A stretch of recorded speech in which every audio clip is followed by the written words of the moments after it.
Hi,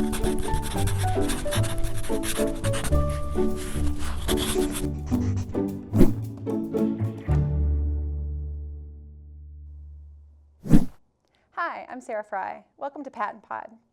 Transitioning from youth into adulthood can be very challenging, especially for students with disabilities. It's critical for us to engage students in the very processes that determine their future. I'm so pleased that today on PaTTANpod, we're going to learn more about youth engagement from our new Youth Engagement Specialists, Natasha Fletcher, Haley Penn, and Hunter Steinitz.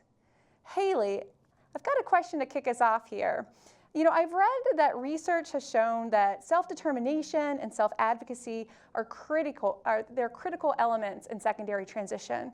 Can you give us some examples of how students can demonstrate self-determination and self-advocacy and how that relates to your role? Yeah, definitely. What comes to mind first is our student-led IEPs. We're working on a project with our family engagement specialist to encourage self-determination and self-advocacy all across the board in the transition process, but specifically during the IEP process. It's a great space for students to practice speaking up for themselves in a room full of educators and in a space where the conversation really revolves around them. So that's a project that we're currently working on and excited about.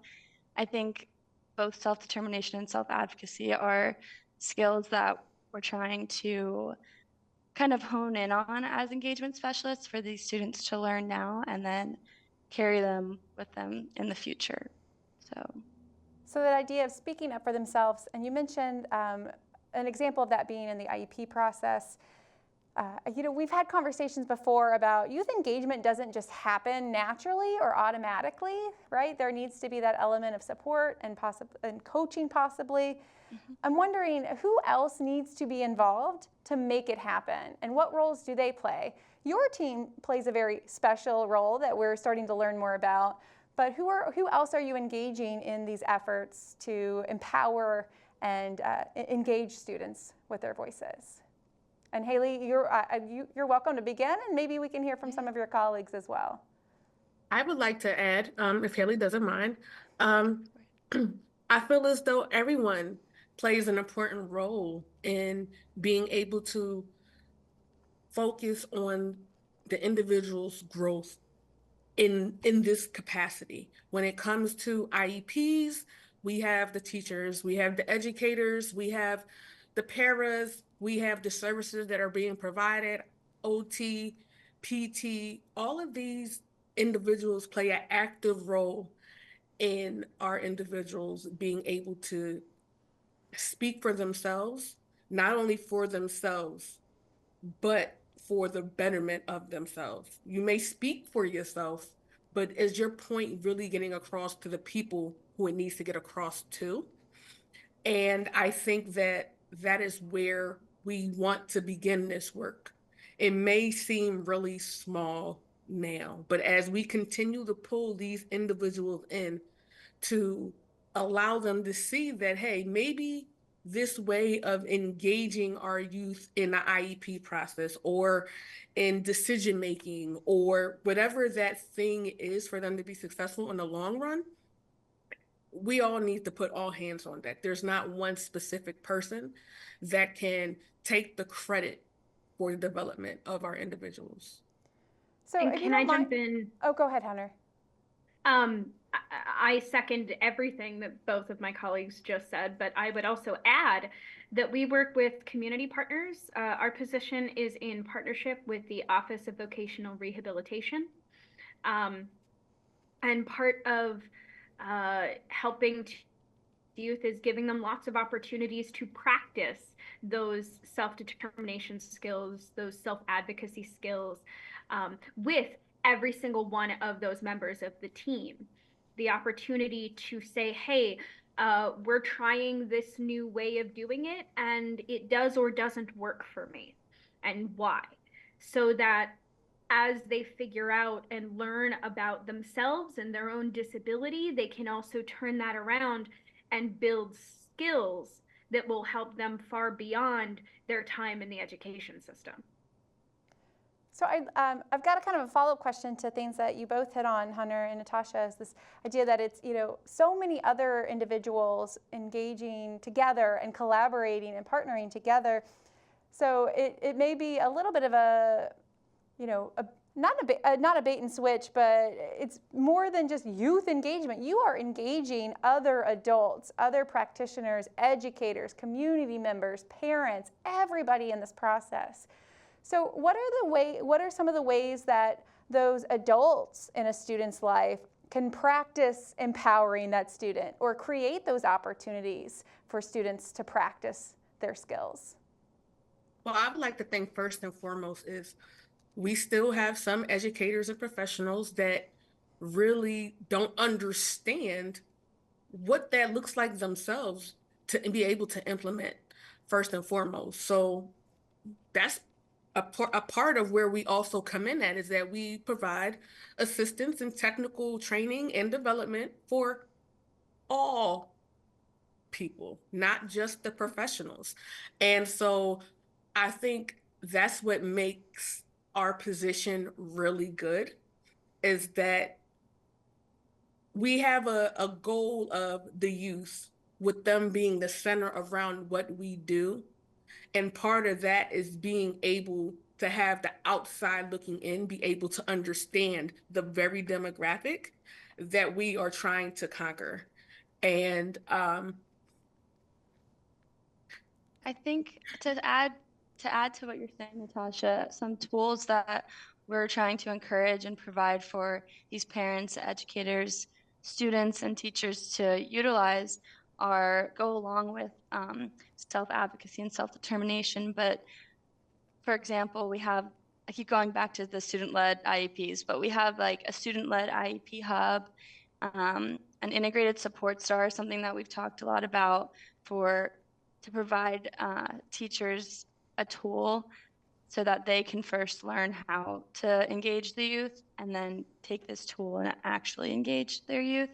Because I think the reason that our position was even brought about, because it's brand new to PaTTAN, was because this is just something that was lacking in so many areas. So to make it easier for everyone to understand, it's kind of like we're starting from the ground up. Like everyone first has to understand what is youth engagement and why is this important. And by providing them with certain tools for them to learn first is what we're coming in to help. And part of helping to support the folks around that young person is helping them to recognize that part of being a young person and figuring that stuff out is that you have to try things. And that means that sometimes it doesn't work out the way you thought it would. And that's okay. The important part is being able to help them learn from those experiences. To be able to say, I tried an internship, that job doesn't really seem like it's for me, but maybe there's something out of this that I can take with me. And, maybe I liked the industry, I just didn't like this spot or something. Being able and willing to have those kind of, at times, difficult conversations about what we want and what we don't want, and how we can go about getting what we want. And it really is a lot of reframing the way we think about who's important in the conversation, right? A lot of adults are sitting at a table, but they're talking about one individual. They're talking about that one student. And so helping to remind everyone at the table, ultimately, who has to live out this plan that we're putting together. And especially preparing those adults at the table to receive what that young person is going to tell them, so that when they voice their concern, it is heard and they feel like they're a valued part of the team, and not just that it's happening around them and they have no control. So it's a lot of helping to reframe the way people think and the way people interact with these young adults as they go about their own process. I really appreciate that description there, Hunter, of having them play the critical part in this action, this planning, this discussion, rather than it happening above or around or even to them, right? When you feel like someone's made a decision that just comes at you, that's very discouraging, right? And sometimes very frustrating. I wonder, so several of you have already kind of touched on the fact that this requires some rethinking, some training, some consultation and coaching for those adults at the table with that youth. What has some of the initial feedback or response been? What are some things that you've noticed that folks are starting to grow in? How has that been panning out so far? I think, go ahead, Haley. I was going to say the initial response that I've been getting back from everyone is excitement. Everyone's very excited to hear that this position is here and that we're open and ready to help out wherever needed. I think that there's a lot of room for us to grow and a lot of work to be done to figure out what exactly we can do to help. But I would say everyone's very excited, and we get positive feedback for any trainings that we have provided or any site visits that we have done so far. So we don't have a sort of like a comparison before and after yet because we're very new, but so far just excitement. And I also go ahead. Go ahead, Hunter. And a lot of like folks who are jumping into the pool with us and willing to think about these things and talk about it. And there's a lot of support overall for like, yes, this is a thing that we agree we should be working on.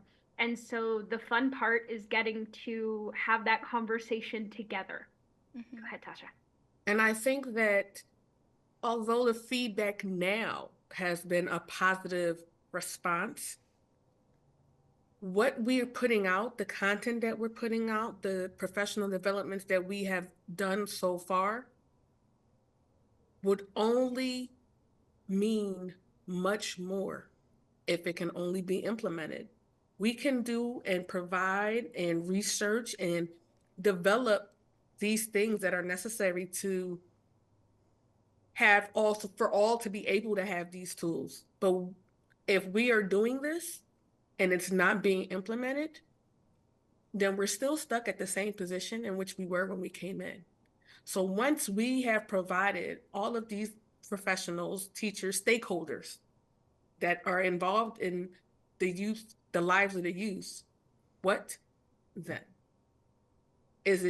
How are they actually going to implement? You've gone through the training, you've taken the class. Okay, now it's time for the test. The test comes when you begin to implement. So I would like to see implementation. And, that way we can now begin to engage off of that. We have something tangible to say, hey, okay, we see how you've done this. Maybe let's try this the next go around, because it may take more than one effect before it actually take effect, if you will. So I heard you all mention earlier the student-led IEP toolkit and process that you all have been developing. Are there other ways, like Natasha, to lead off of what you were just saying, are there other kind of early indicators of try? Like, what are some ways that folks can immediately start trying? Maybe they're not coming up on their IEP meeting for a while, but that doesn't mean they can't start, right? Start thinking, start trying, start prepping, working on these skills as the adults and practitioners. First thing to be prep. I would like to think that even there is no gauge that says you are too young to participate in your own IEP meeting. If it's just as simple as kindergarten and introducing them to all of their teachers and for them to understand why they're there. Even if they're not present for the entire thing, they should at least be able to articulate, for those who are able, who these individuals are and what their purpose are. The bare minimum. We work off of that. And to give you an example, so I, at one point in time, I was a 504 kid. I remember sitting in those meetings. And you know, I understood my physical therapist was at the table. And I knew, you know, Miss Tracy, she was awesome. You know, sometimes I would get mad at her because I didn't like the balance beam, and things like that. Um, but even just being able to identify these are the people who help me, and this is what I do with them. Um, Tasha is absolutely right. You cannot be too young to start that process.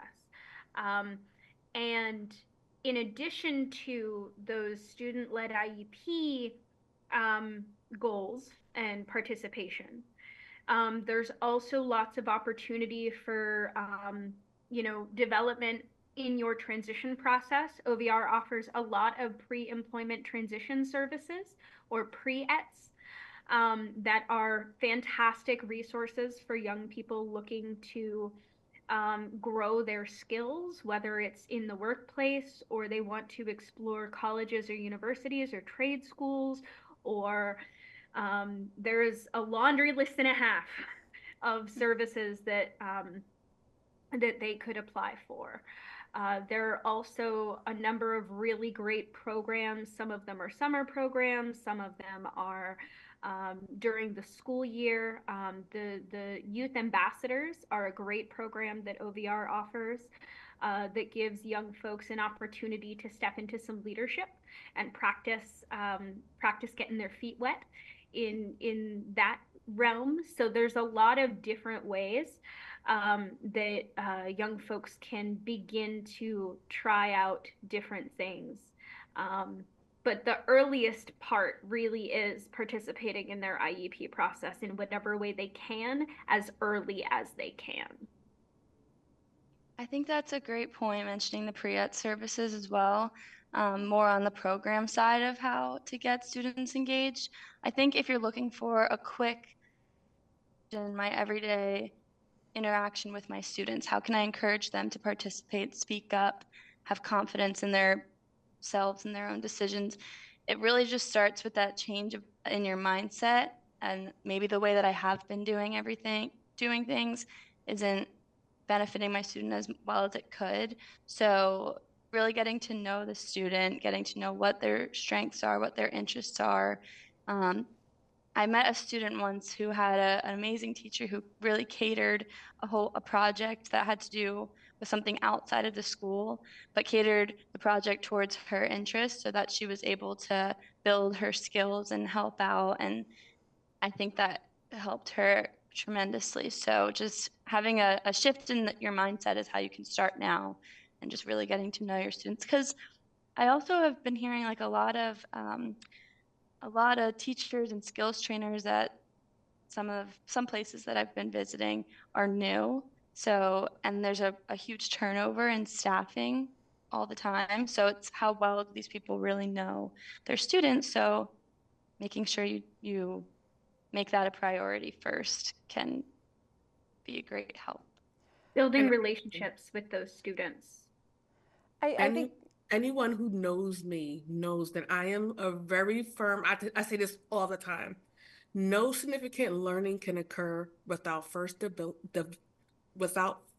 developing a significant relationship. That foundation has to be set for that child to be eager and comfortable in being able to have all these things take place. Because as we're pushing them to be better and excel, they're also going to be in an uncomfortable space.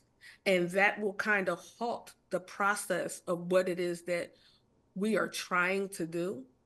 But that being uncomfortable makes it a little bit more easier when you've already developed this relationship, and can add that extra push for them to want to continue.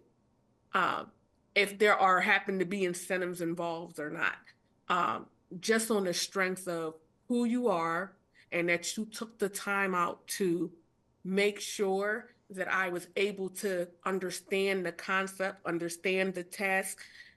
That's enough. Yeah, all three of you have touched on this, and I think it's worth repeating, the power of relationships and the fact that this isn't a checkbox or a one and done, like, hey, we taught that student those skills, they're great, right? Because as we've already established, it takes everybody involved in the process to not only to buy into it, but to build their own skills, their own understandings. And Haley, you touched on the critical junctures or transitions among those people, right? So whether a student is leveling up from the intermediate school to the middle school, right? That's going to take some more coaching, some more support with the folks that are transitioning into that IEP team. But also the reality of our world is that you may not have the same PT all your educational years, or maybe your teacher goes out on maternity leave for an extended period of time and someone else is there. So developing the shared culture around empowering and engaging our students and believing in that assets and strength-based approach of engaging them in not only their learning but their planning is something that really resonated to me from bits of what each of you have said.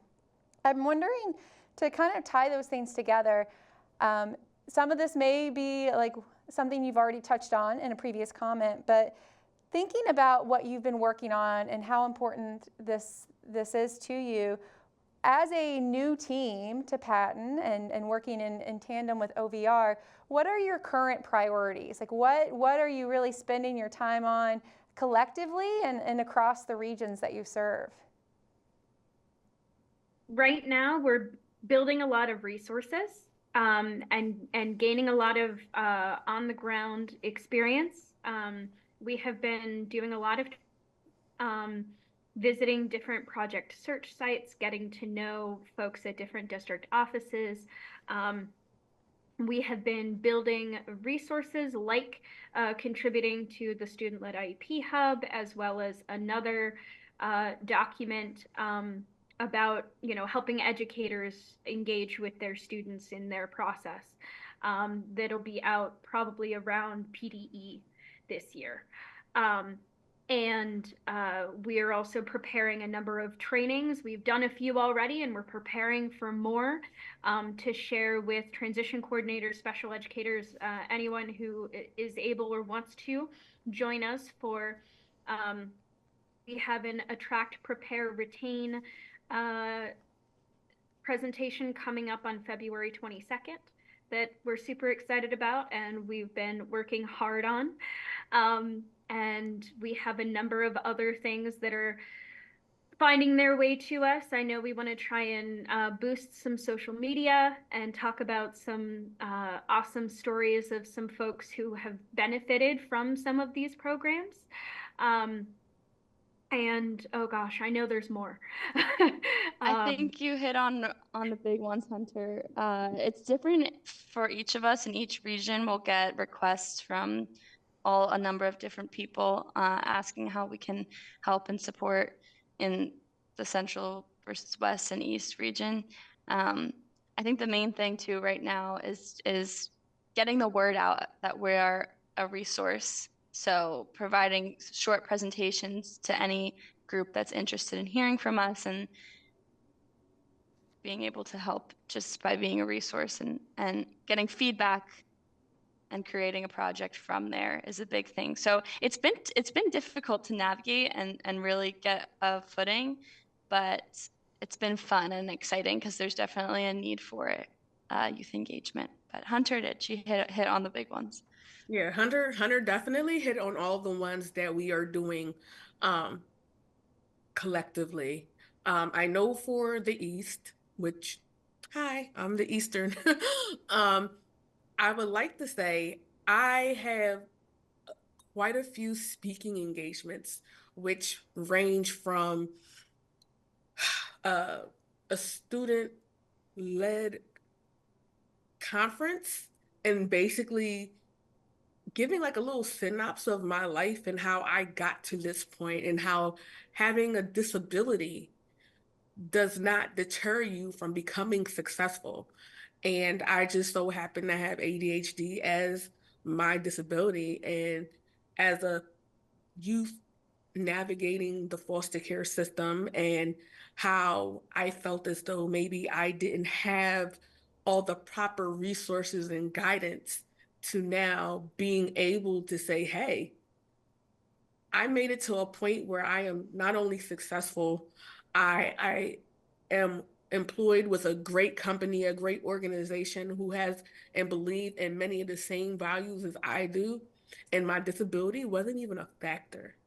And how you use all of those trials from the bottom until you get to the top to be able to use what you've gained from knowledge, experience, and surrounding, and how you use that for the betterment of yourself.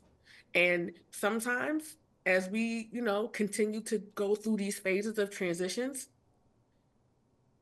you're not always going to have people who agree with how you transition, and how that's when these self-advocacy skills and things come in, because you may have people rooting for you, but how they're rooting for you may not look like how it's already been rooting to you. Like, you have to be able and open for change in all aspects of the word.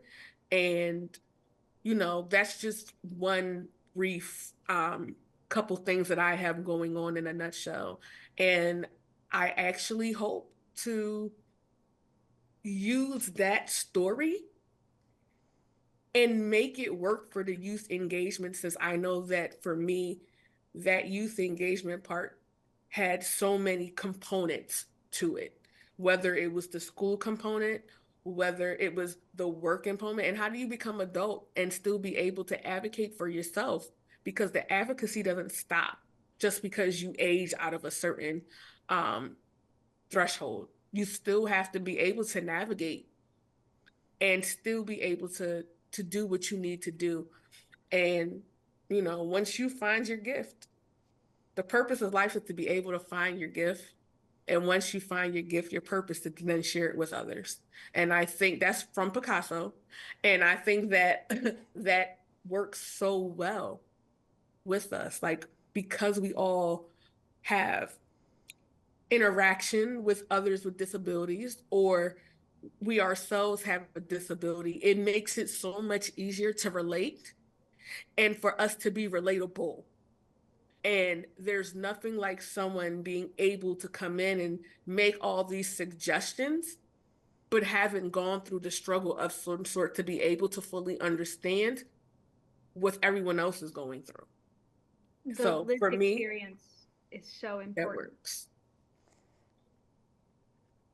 Yeah, that I think, Hunter, just to reiterate what you said in case it wasn't caught, that lived experience, right? That's what you were mentioning there at the end.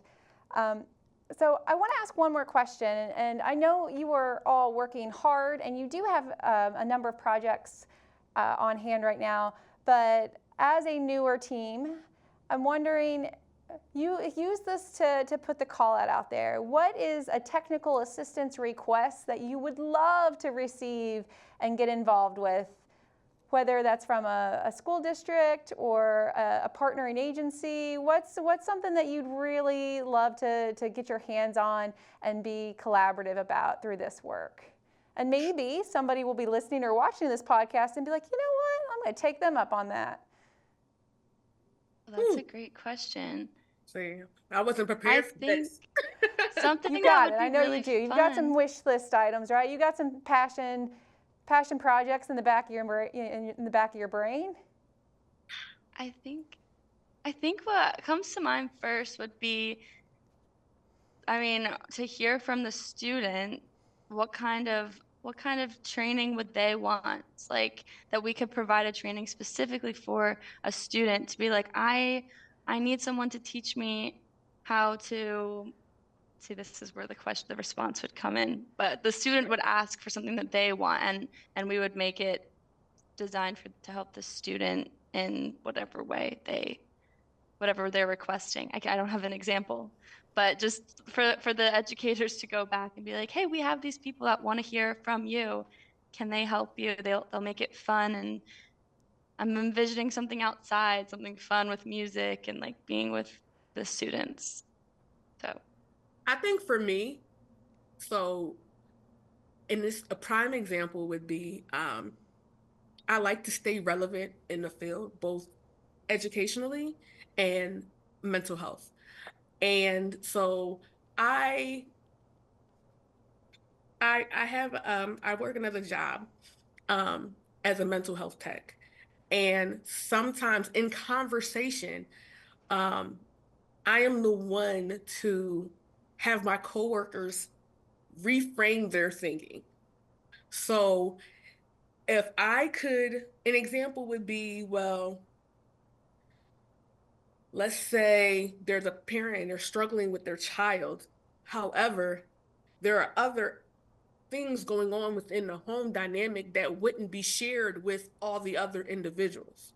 So if I say, well, have you read this person's chart, or have you had a conversation with the family to understand that, hey, when A happened, B happened at the same time, and this parent is overwhelmed because B happened. Like, did we think about the other factors that this child is here versus just saying, I don't know why he's here, their parents this, their parents that, as if they don't care. But once I'm able to be like, well, have you thought of? Mhm. And they come back and say, you know what? I wouldn't have thought about that. For me, I did my job, because that would give you it's going to change your mindset and how you work with that individual. It's not going to be as much bias. You may even approach it differently, and then realize when you approach it differently, this individual really isn't all that bad. They needed something that wasn't being able to be provided, but it was of no fault of the parents or no fault of the individual themselves. Now, that's not the case for every scenario, but if I can make it happen a couple times, then, I think that would be a good, I think that's the best one. I Anything love that's that. going to reframe the mindset for you to think differently is a plus for me. I love I love getting to that. troubleshoot with people like that and getting to talk through, I have this student or I have this situation and I'm not sure what to do. Oftentimes, even just things that I think are like, well, that's a no-brainer. Try this thing is a totally new idea to them. Mhm. And so that's a lot of fun. A request I so want, a thing I want to do is I want to host or find a way to gather in person a bunch of young folks in the same general neighborhood who are going through the same thing and give them a chance to be like, hey, I went through this thing and this is how I dealt with it, or be able to talk and learn from each other, because being able to see that they're not going through this experience alone and that there are resources out there and that there are success stories out there is so important and near and dear to me. Having that community of of kindred spirits, if you will, is such an important part of that building relationships, that gives you time to practice those advocacy skills, that gives you and it just keeps snowballing. So yeah. Well, ladies, I love that. I took some notes on your wish list, but I'm going to run through it really quick so that it gets pulled out in the show notes, and if folks are just fast forwarding to get through the episode to hear the real big ones, I hear that you absolutely want to hear from students, so folks can reach out to you with those ideas directly from students, what they need, what they want help developing. You would love to even get those students together. So if there are opportunities to connect students with one another, to share their experience, to learn from each other, to practice some of those advocacy skills, let's make it happen. And then also, just by and large, you are available for technical assistance and consultation. So whether it's an administrator, an educator, or anyone else that has a question or isn't sure what the best approach is or how to work with a student through a process, you're happy to offer that support and to be another contributor to the brainstorm and hopefully engage that student in in moving forward with success. So I hope that folks will hear some of those and think, you know what, I do need to reach out to them. And I'm going to tell you how too. So if you are listening or watching, or someone has passed along the transcript of this podcast and you want to get in touch, we have links in our show notes to the Yes Teams page on the PaTTAN website, which will also provide you the entryway into those collections of resources that they've been working hard to develop. So you can contact them for some coaching, some consultation, or some brainstorming, and you can also take advantage of those resources on hand. I do also want to point out that there was mention of some materials that are set to be published or made available around the time of the 2024 PDE conference, which will happen in early 2024. So if you're listening to this or watching this at a later date, just know that that's probably the timestamp of where you might see those things become available on the PaTTAN website. Haley, Tasha, Hunter, it has truly been a pleasure. I feel very fortunate that I got to sneak in some time with you just as your team's schedule starts to get jam-packed with some of these adventures that you're taking across the Commonwealth in order to support our youth, and then of course support everyone else who cares to support the youth, right? It really is a combined effort, a team effort. I really do hope that you and I will get to connect again soon to maybe share more about some of these emerging projects. And then to our audience, I hope that you will come back to PaTTAnpod to join me for another learning adventure very soon. One last thank you, as always, John Ragsdale helped produce this episode, and many, many more. Check them out on our listing. Have a wonderful day, everybody.